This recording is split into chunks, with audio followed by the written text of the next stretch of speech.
Hi everyone, this is Eddie, and I'm here with my brother Lewis, and we welcome to Woodside SDA Youth. And today we're going to go over our Sabbath school lesson that we had for the week. Due to popular demand, we are going to switch from reviewing the adult Sabbath school lesson to the young adults one. And in the young adults one, we are going over Romans, the book of Romans, and for this week specifically, we are focused on chapter 5. And the title for the lesson for this week is Adam's Fall and Jesus' Triumph.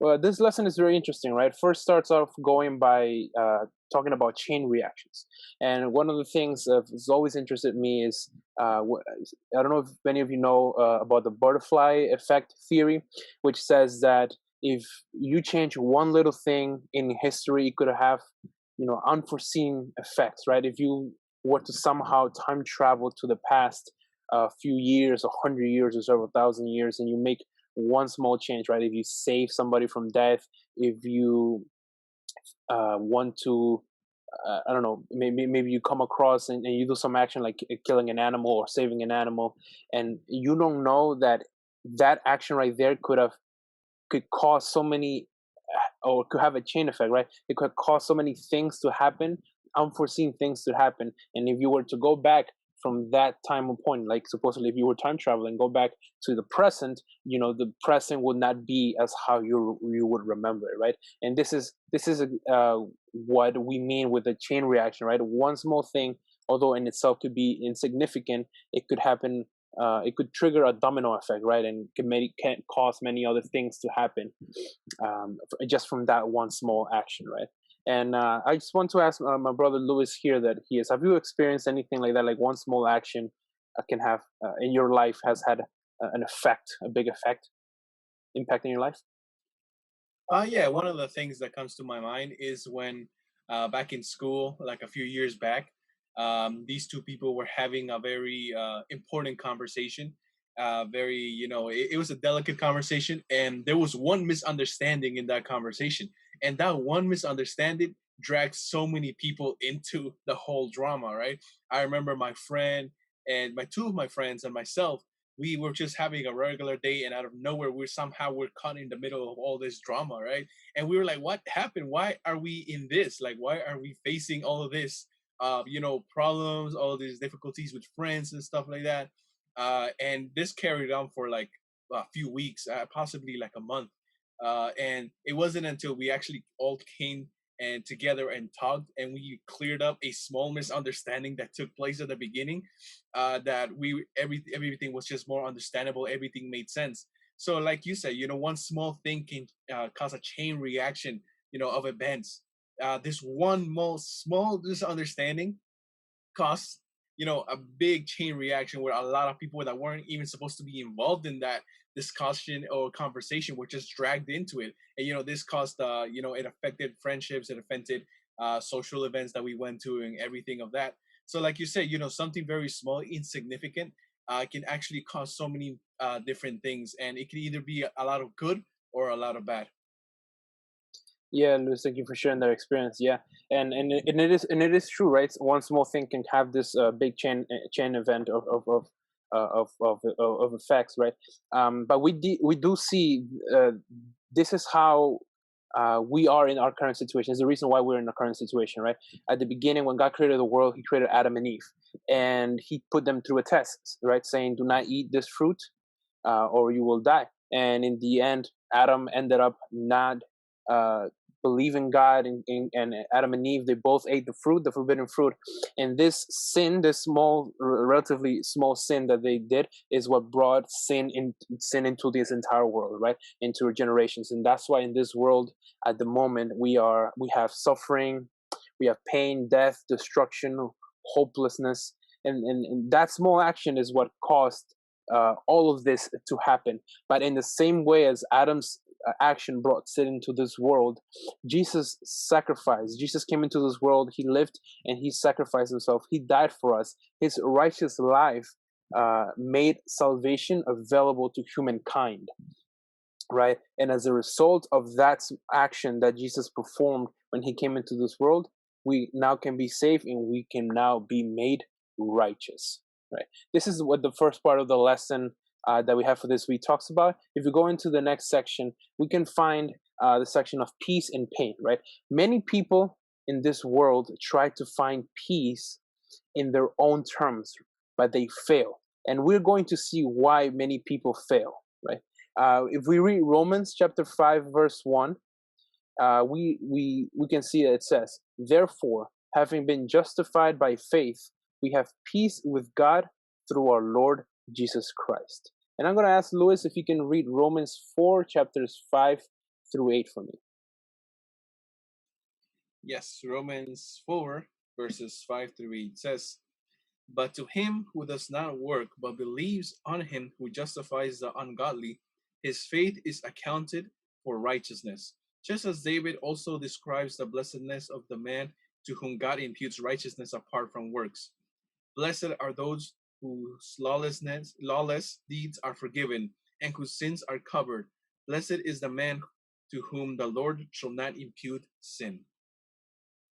Thank you, Liz, for reading that. So, based on these verses, right? What is the reason why people out there in the world try to find peace, but they can't find peace? Well, the setting is the following: there is a war happening at this moment, righteousness and evil, two sides, righteousness and evil. And God is on one side, and the humankind, humans, we're on the other side, right? Because we are sinners. Adam sinned, and sin is into this world. There's two sides, and because there's what happens when what are the people in those two sides considered, or how do they relate? What's the relationship between these two when there is a war? Or if you're on separate sides, you are enemies, right? And therefore we were at one point God's enemies. God is on one side, we were on the other side, but God took the initiative.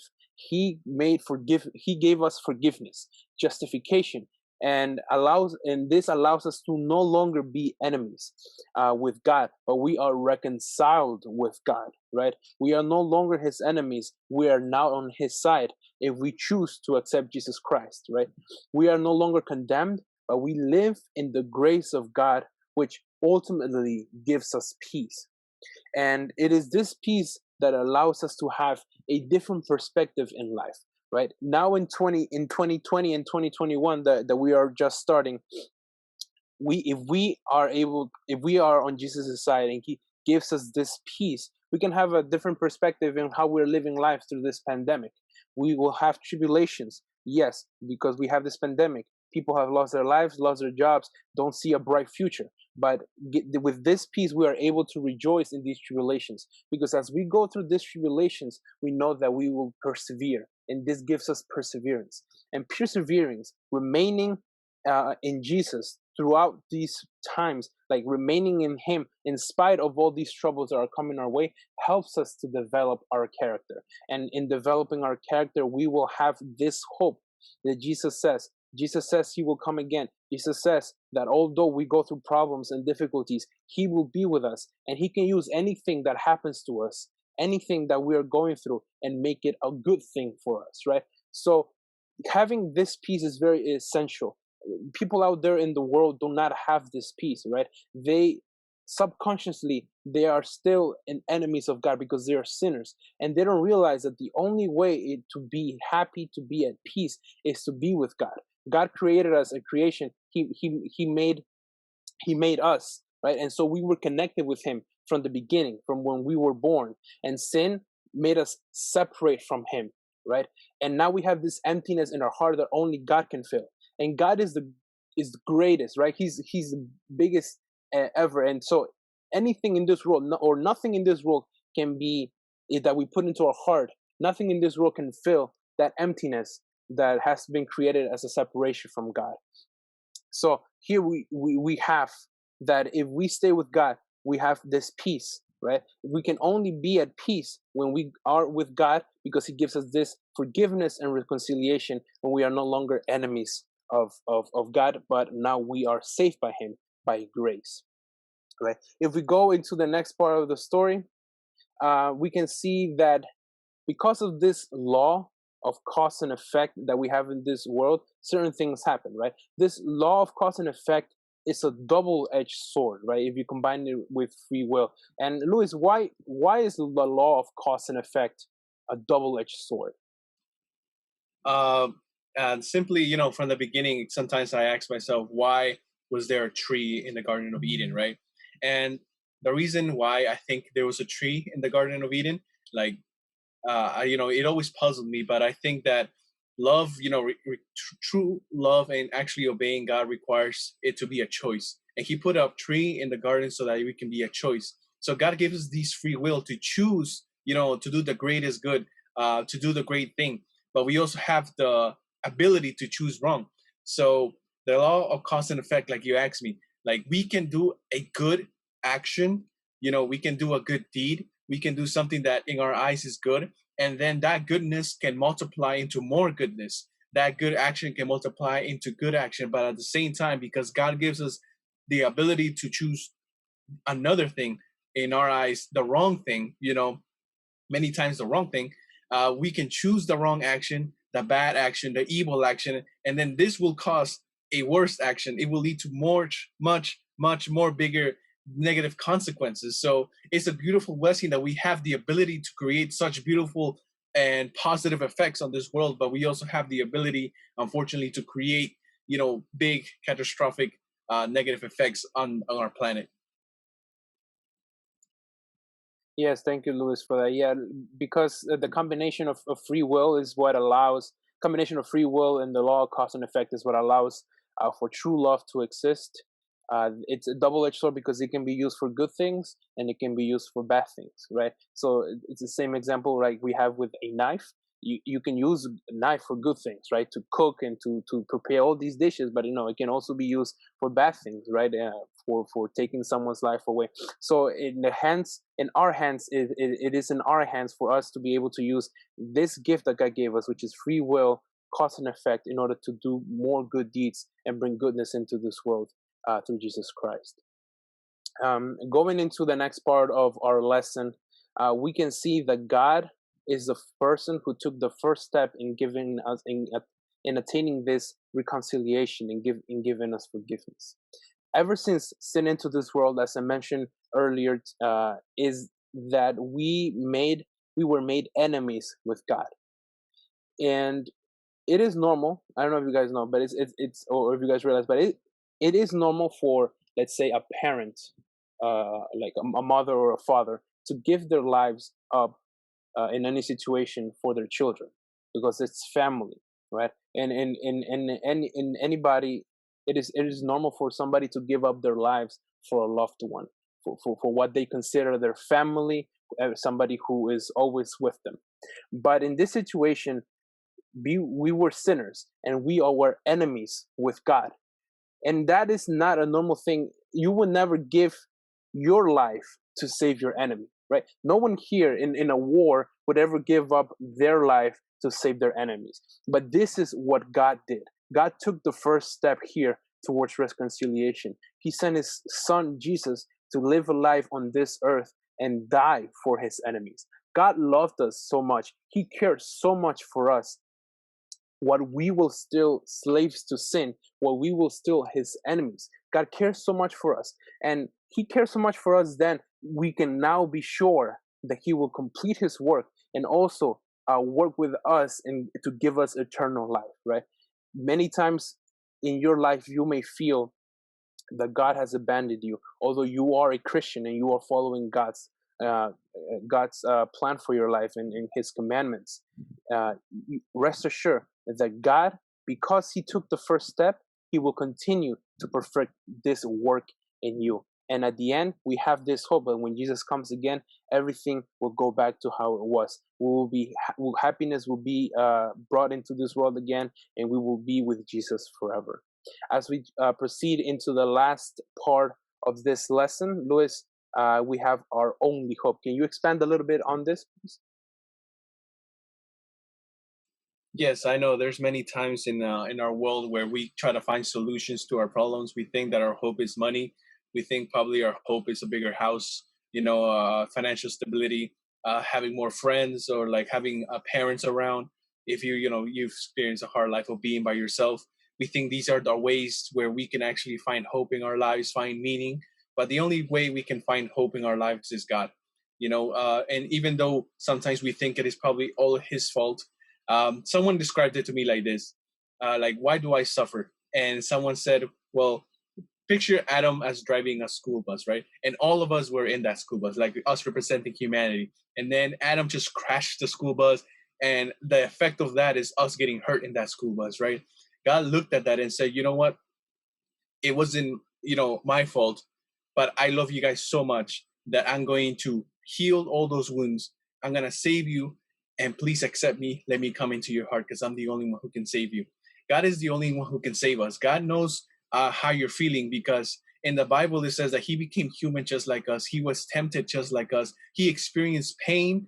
For us to examine the crucifixion scene, it was a very, very torturous way of dying. He experienced all that pain for us. And when we have someone who has been through our same situation, someone who says, I know what you're feeling, I know what you're going through, I experienced it, and I want to save you from those things. And I feel like God is the only one who can do that. God is only powerful enough to do that. God is our only hope. In Adam, we were only destined to die, but God, who's now the second Adam, he wants to provide life, for us, eternal life. And all we have to do is accept God's calling. God is calling our in our hearts. He's knocking right now in the doors. He wants you to open it, because we need to accept that we cannot do anything for ourselves. There's no way that we can do something so that we can reach God's standards. There's no way we can do anything by our own will to reach a perfect, conduct, perfect character, mature character, and all those things. God is the only one who can do that for us, and He is our only hope. And if you're feeling down, if you're feeling that you're not perfect enough to receive God's love, if you're feeling that it's too late for you, it is not too late for you. God says, accept me and I will justify you. It doesn't say, accept me if you're half good, accept me if you're younger than 60 and you haven't done so many sins. He's like, accept me right now, anytime. I will transform you. With me, you are born again. You restarted. You are restarting your life again. Like anything you did before that, erases.